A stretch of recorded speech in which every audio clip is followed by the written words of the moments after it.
Today, I'll be showing every Chain Chomp glitch in Super Mario 64, and you guys are gonna eat it up.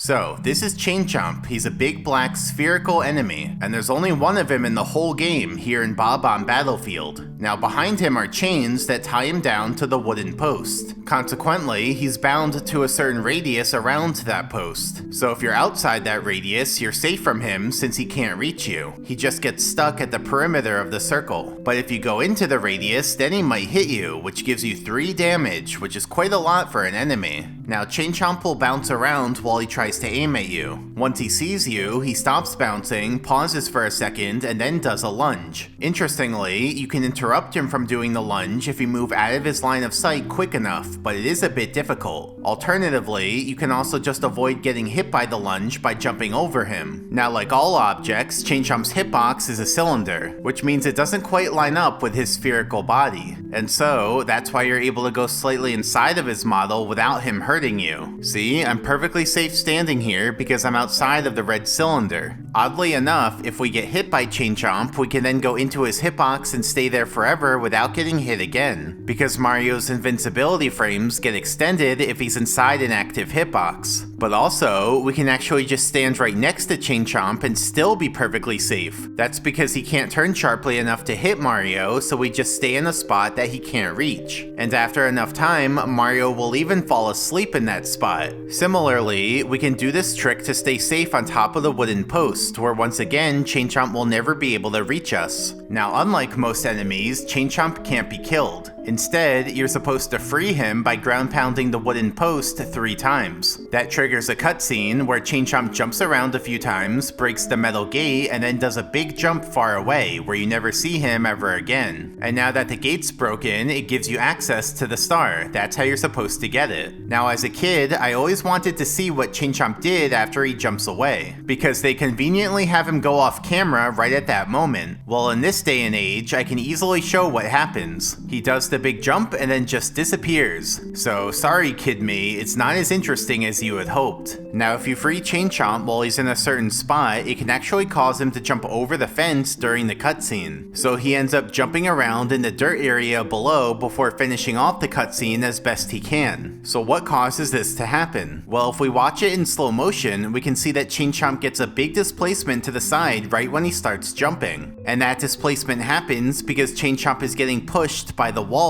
of the wooden post. In fact, let me show this in more detail. So the wooden post has 8 walls around it, and the wall hitboxes for Chain Chomp look like this. So first, Chain Chomp gets affected by the lower right wall, whose hitbox is this one, so that pushes him southeast. And then second, Chain Chomp gets affected by the lower left wall, whose hitbox is this one, so that pushes him southwest. And so if we add those 2 vectors together, it results in a big displacement to the south. Now Chain Chomp doesn't get affected by walls while he's still bound to the wooden post. See, at this point, he can go straight through the wooden post without it affecting him. But once we free him and he starts jumping around, then he does get affected by walls. And so if he happens to be inside the wall hitboxes of the wooden post right when we free him, he can get a big displacement on the first frame of the jumps, causing him to go over the fence. Now even though Chain Chomp is invincible, there is a way to attack him. Specifically, we can grab a Bob-omb and throw it at him. That causes Chain Chomp to fly upwards for a bit, and he also gets a funny tilt as he's now facing upwards. But it goes away after he lunges. But there's also one other object we can attack him with, which is a cork box. If we throw this into him, he does the same thing. Now if we drop the cork box onto the ground, it won't affect Chain Chomp because the cork box doesn't have an active hitbox by default. It only gets its active hitbox once you throw it, at which point the active hitbox stays there and never goes away. So if we throw the cork box and re-grab it, it'll retain its active hitbox even if we then just put it down. So now I can drop it near Chain Chomp and it'll count as attacking him. We can also put the cork box on top of the wooden post and it'll hit him over and over. Look at that, the almighty Chain Chomp being defeated by a stationary cork box. Like there's nothing he can do, he just falls straight down back into it. Surprisingly, we can also use the box to hit Chain Chomp during the cutscene after freeing him. And this time, because Chain Chomp is no longer chained down, he goes flying very high up during the attack. Like it's the same amount of momentum from before, but now you can see its full force. I don't think the programmers intended for this to happen. But after he goes up and down several times, the box eventually disappears, allowing him to finish off the cutscene as normal. Here's another view of it so you can see just how high up he goes. Yup, that's pretty high, but he falls down relatively slowly because his downwards velocity is capped. And if the cork box hits Chain Chomp as he's jumping towards the gate to break it, it'll actually soft lock the game. That's because Chain Chomp's current action lasts until he collides with a wall, which is meant to be the gate. But since we canceled all of his horizontal momentum, we'll just be waiting here forever now because he'll never hit any wall. So the cutscene never ends. We can also get Chain Chomp to touch the box on his last jump where he tries to jump far away. Since we interrupt that jump, Chain Chomp doesn't end up jumping away and we just see him disappear in front of us. Now remember, the whole point of Chain Chomp is to release him so that he breaks the gate and lets you get the star. But there are some ways to get the star without having to free him. For example, speedrunners will do a trick called bomb clip, where they pick up this Bob-omb, throw it, re-grab it while it's bloated, and then use it to clip through the gate, which gives them quick access to the star. Now when you do this trick, the bloated Bob-omb pushes Mario backwards continuously. You see, when you hold a Bob-omb, the Bob-omb you see in Mario's hands isn't a real object, it's just a graphic. The real Bob-omb is hovering invisibly in front of Mario, and the Bob-omb's hitbox is so big that it infringes on Mario's hitbox and pushes him out of it every frame.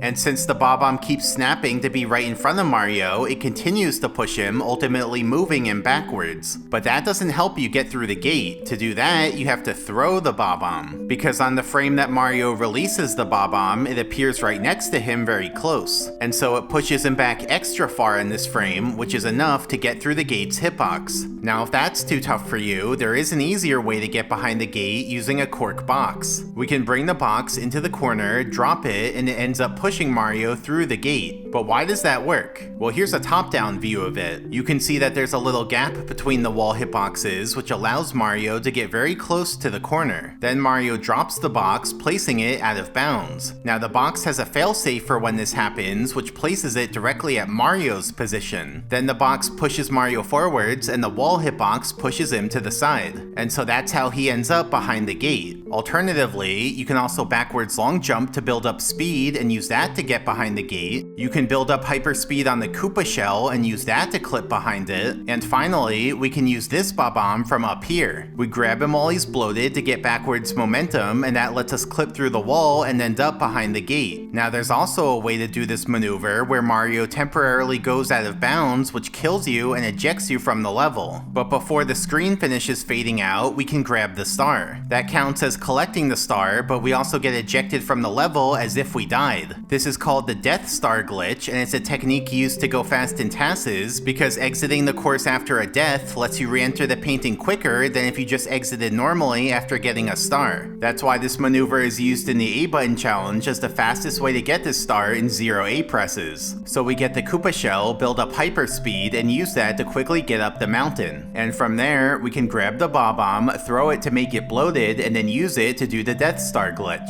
And in fact, the fastest way to do this star normally, outside of any button challenges, is also to use a Death Star glitch. But this time we do it using the lower Bob-omb since it's closer and since we have the ability to jump with it in this case. Now we can't talk about Chain Chomp without also talking about the wooden post he's connected to. Like all wooden posts, if you run around it quick enough, it spawns 5 coins for you to collect. But let me explain how this works. Every wooden post keeps track of a timer and how many revolutions you've run around it. It also has a spherical radius around it. Now, once you enter that radius, the timer starts counting up, giving you 200 frames or about 7 seconds to run around it enough. And you have to run around it 3 times to trigger the coins to spawn. Now, if the timer completes before you finish running around, no coins will spawn. Instead, you'll end up running around it forever with nothing happening. But luckily, you can reset the timer by exiting the radius and going back in. So the coins aren't permanently lost, you can just reset it as many times as you want to try again. Now running 3 revolutions around the wooden post does take some time, so Tassers found a faster way to do it. You can go onto the wooden post, jump, and then do small movements to the left and right that each count as half a revolution. So using that technique, we can get the coins to spawn in an instant. This method is even used in the latest iteration of the 120 star TAS. Look at that, Mario just goes to each wooden post one by one and triggers their coins to spawn in a split second. And here comes Chain Chomp's post. Just like the others, we can get the coins super quickly. Alternatively, we can spawn the coins quickly without jumping by doing a trick called arrow walking. That's a technique where you walk so slowly that you can even move backwards on some frames. So like the jump technique, this allows you to spawn the coins very quickly. And this method is used in the A button challenge because obviously we can't press A to do the jumping technique. So we go onto each wooden post and arrow walk on it right at the center. It's like Mario's doing a funky dance on each one, and we also get a double star spawn to save even more time. Now, above Chain Chomp's wooden post, you'll also notice a red coin. There's no glitch involving this red coin, but there is a challenge. You see on Wikipedia, there's a page about single goal challenges, like little challenges that seem like they might be theoretically possible, but no one's done them yet. And one of the unsolved ones is to free Chain Chomp without collecting that red coin. Cause think about it, every time you free Chain Chomp, you inevitably collect that red coin. It's weird, we can do so many things in this game, like building up speed, creating elaborate Goomba structures, traveling to parallel universes just to open the underwater door, but freeing Chain Chomp without collecting the red coin, that we can't do. There's even a glitch where if Mario's touching 4 objects at once, he can go through other objects because it occupies all 4 of his neighbor slots. Like here, I'm touching 4 coin clones at once, so Mario's able to go right through Chuckya. But unfortunately, that same technique doesn't work for avoiding the red coin, though it does let us go through Chain Chomp, so I guess that's something at least. Now a fun fact about Chain Chomp, he actually makes a different barking sound on the US version of the game compared to the Japanese version. Listen.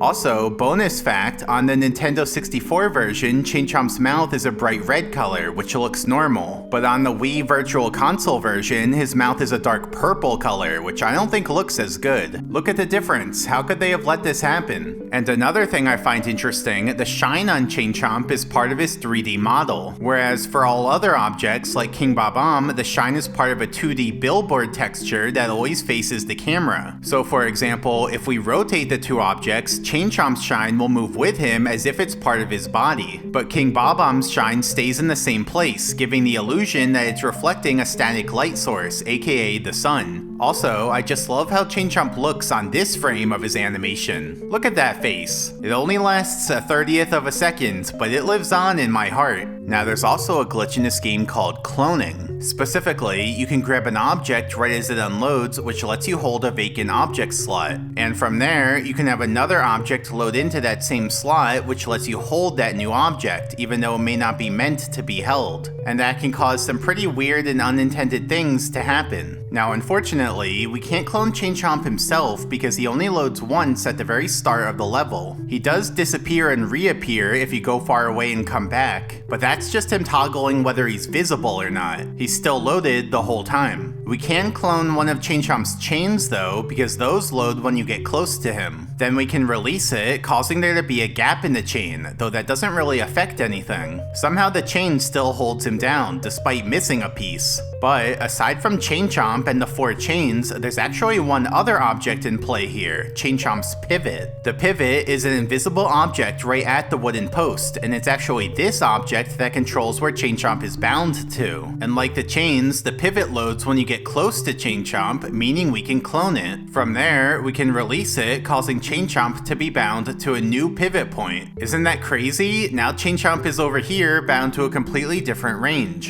He got hit by the Bob-omb, but remember, he's still bound to the new point, so he won't go flying up into the sky like when he's free. But that also means the wooden post is unguarded, so it's easy to ground pound it without getting hit. and that still triggers the cutscene even though Chain Chomp is all the way over there. So he does bounce around a little differently than normal, but he's still able to complete the cutscene. Interestingly, because the pivot is invisible, it doesn't update the hope when you hold it. Like, the hope is the last place you held an object, but it only updates when the thing you're holding gets rendered. So if you're holding something invisible, then nothing gets rendered in your hands, and so the hope just stays where it is over there. And so, when you release the pivot, it doesn't end up where you currently are, but where you were when you first cloned it. But if we use the hat in hand glitch to have the hope stay in a remote location, then we can place Chain Chomp basically wherever we want. For example, I can put Chain Chomp next to the cannon.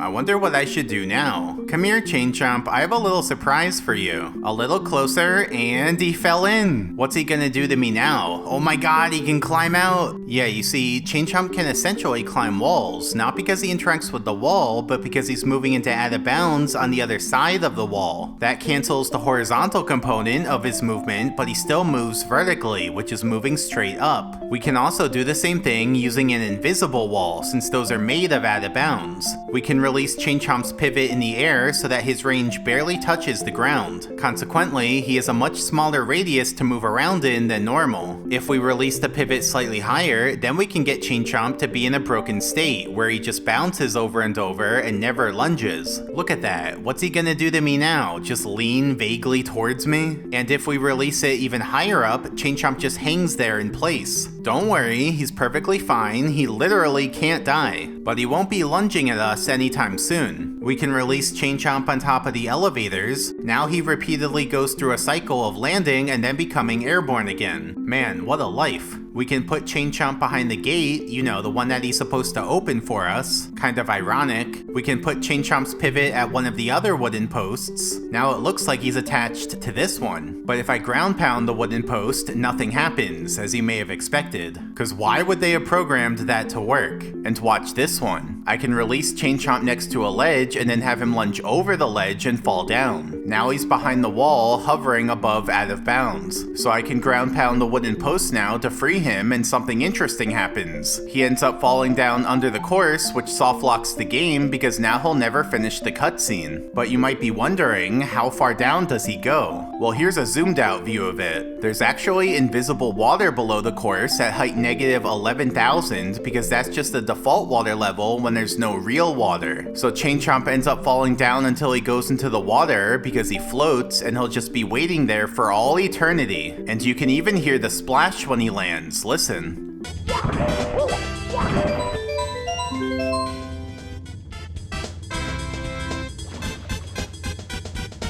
Now I wish we could bring Chain Chomp to King Bob-omb, but we can't since he's too far away. But we can bring King Bob-omb to Chain Chomp. Specifically, we can do a trick by diving into him on a ledge, which lets us hold him as if he's a light object instead of being heavy. And from there, we can bring him all the way down to Chain Chomp. As a kid, I always wanted to make these two guys fight each other since they're like the two big black circle enemies in the level. Who would win? Well, we'll never know because they just go right through each other. What a shame. And I should mention, if you move Chain Chomp somewhere else by releasing the pivot, it's actually only temporary. Because you see, if you go far away from his new location, Chain Chomp will deactivate. And then if you go close to the new location, Chain Chomp will reappear back at his original location near the wooden post. Now, when Chain Chomp does his little jumps during the cutscene, each jump is actually aimed towards Mario, but offset by a little bit. Let me illustrate this. So here Chain Chomp's about to do his jumps. So he calculates the angle to Mario and then either adds or subtracts to it by a fixed amount. One of those will be the new jumping angle. So he jumps and then does it again on all the subsequent jumps. Now normally, that would result in him jumping all around Mario, who should be on the wooden post at the time of the cutscene. But Mario doesn't have to be on the wooden post during the cutscene. See, here's what we can do. Release the pivot to move Chain Chomp far away from the wooden post, deactivate Chain Chomp by moving far away from his new location, then free Chain Chomp by ground pounding the wooden post. Now the cutscene doesn't start right away because Chain Chomp is currently deactivated, but we can go to his new location to make him reappear and then the cutscene starts as soon as we touch the ground. Now Chain Chomp jumps towards Mario during the cutscene, even though Mario is pretty far away. So using this technique, we can have Chain Chomp jump around in some interesting ways. For example, I can land on this hill over here, which will make Chain Chomp jump this way. Then he ends up going over the fence again, and on the final jump, he actually clips through the floor, falling down to the water below and soft-locking the game again. He just loves that water, doesn't he? Here I start the cutscene from near the gate. Consequently, Chain Chomp jumps towards the gate during the cutscene, and then he ends up breaking the gate with the most milquetoast jump I've seen. Here's a similar one, but where I start the cutscene from behind the gate. So he bounces towards the gate, but then when he's supposed to jump into the gate to break it, he ends up jumping the wrong way because he was on the other side of it. But not only is he going the wrong way, he also ends up moving extremely slowly, because his speed during this jump is proportional to how far away from the gate he was when he started it. And remember, this jump lasts until he hits a wall, which ends up being the fence, and then the cutscene proceeds as normal. And of course, no matter what wall he hits, it still triggers the gate to break, even if that means breaking it from really far away. And here I lure a Bob-omb over to break this box right as I start the cutscene from on top of the box. The result is that Mario ends up standing in the air during the whole cutscene. See, his shadow is way below him, but after the cutscene, he just falls down as normal. Now, there are also some ways to mess with the cutscene itself. For example, we can throw King Bob-omb for the last hit on him and then jump away before he lands so that we don't trigger his cutscene yet. Then I use the cannon to blast over to Chain Chomp for his cutscene. The result is that both King Bob-omb's cutscene and Chain Chomp's cutscene try to play at the same time. Like you can see King Bob-omb's star moving into place on top of the mountain. So now I can move Mario around even though Chain Chomp's cutscene is trying to start. Like Chain Chomp is free, but he won't do the rest of the cutscene until I stand still for a bit. But if I keep moving around, then I can delay the cutscene as much as I want. And remember, Chain Chomp is free right now, so if I throw the Bob-omb into him, he goes flying way high up in the air. But the camera doesn't follow him this time because right now it's following Mario instead. Okay, now I'll stand still for a bit to get Chain Chomp to move. So he does his bounces, but I still retain full control over Mario. And interestingly, after he jumps away, the camera gets stuck just looking at him and he doesn't disappear. Here I do it again, but from a different position so that we can see Chain Chomp after he jumps away. So now he's just stuck here and we can interact with him. Unfortunately, I can't grab him by the chain like you can in Super Mario Sunshine, but I can blow him up with a Bob-omb to make him jump into the air. It doesn't kill him though, he's still here and won't disappear, and he'll still hurt us if we knock into him. Now after the camera gets stuck, if I talk to a Bob-omb buddy, the game actually soft locks, because it's not able to transition into the Bob-omb buddy's dialogue.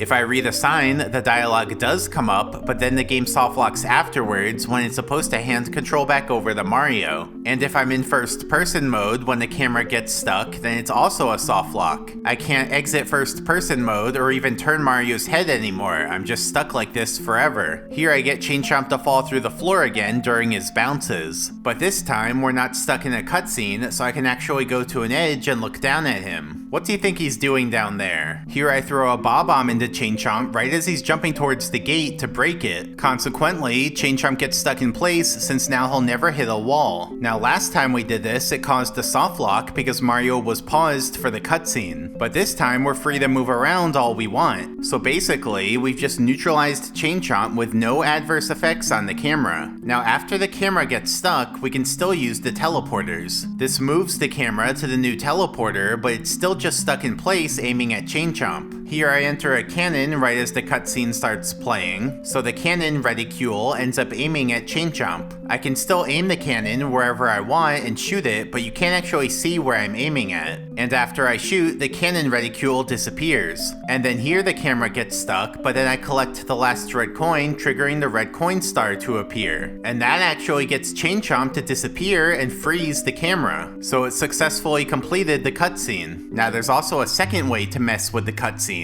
Before we did it using King Bob-omb, but we can also do it by starting the race with Koopa the Quick. This time it's a little different. We can still move Mario around even though Chain Chomp is free, but now the camera is stuck in place right off the bat. And like before, if I stand still for a bit, Chain Chomp will start his jumps. And I can mess with him during his jumps since I still have full control over Mario. Man, I'm never gonna get tired of seeing Chain Chomp blast to the sky like that. And then once he jumps away, the camera just goes back to normal. We do not end up with a bad camera at the end. Now worth noting, the HULP only updates when Mario's on screen within the camera view. But since now the camera gets stuck in place, we can use that to mess around with the HULP. For example, here I pick up a box. Now the HULP updates while I'm on screen, but once I leave the camera view, the HULP stays where it was. See, the HULP just stays there in the air on the left side of the camera view. Then I can go around the camera to the other side and throw the box to myself from across the map. Here I enter the cannon during the broken camera, and because Mario stays still while in the cannon, it triggers Chain Chomp to start his jumps. Afterwards, the camera returns to Mario, but now the cannon is invisible with no reticule, but I can still aim it and shoot from it.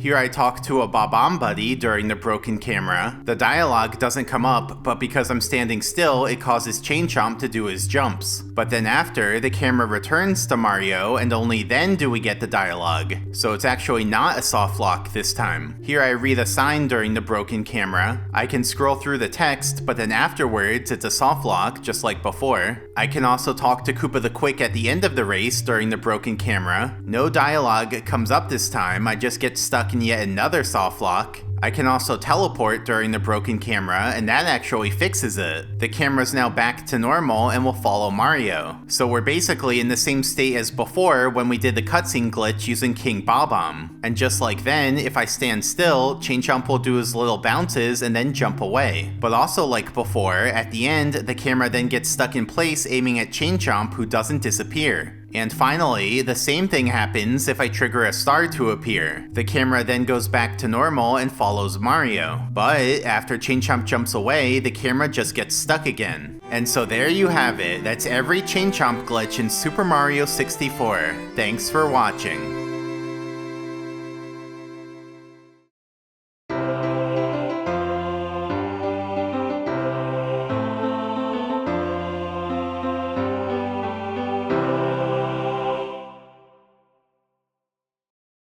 And now for this video's member event. In case you don't know, at the end of all my regular videos, all the members of my channel participate in a member event. And since this is the Chain Chomp video, I've turned all of you guys into Chain Chomps. That's right, we're having a free-for-all, a Chain Chomp Battle Royale. So the goal is to push the other players off of the platform. Last Chain Chomp standing wins. And of course, I've heavily modified the Chain Chomp code so that they'll target each other and bounce off each other. And so if everyone's ready, let's begin! Oh wow, you guys are already going crazy. It's absolute chaos in the middle, and at the edges, a lot of people are falling off. We've lost Lugmalord, Muffin, PJ Sands, Biggs22, Affex, Hugbees, The Flying Fire, The Chuckster, Laura, Mr. Sir, Hot Joe, Eric Vilas, Lil Gamers, Fanton, Bup Willow, Nico Donoff, Chromosomnio, Toshigun1337, The Bros, Nathan Perkins, Calico, Kidleaf Stoop, HK Jacket, Nana Nitro, The Truth and Lies, Cubic, and JR. Woo, that was a lot of people. In this corner over here, it looks like Bugdeal and Antrim Bull are having a little duel, but I don't think it'll ever resolve unless someone else intervenes. And this just in, we've lost Sakagura Synth, Morphstar Changeling, and Ko Nair. Man, it is mesmerizing to watch these Chain Chomps go at it. They're like sentient billiard balls, just knocking into each other and bouncing around. Looks like a bunch of people just came into this corner. Pieman Rules just got pushed off by Sasha, and Sasha got pushed off by Jade, and now Jade fell off too. In the end, it looks like Sad Banana Cat came out on top, so maybe we should call them Happy Banana Cat now. How about we go to a bird's eye view so that we can see everyone? Look at them all, they're like particles in a box bouncing off each other.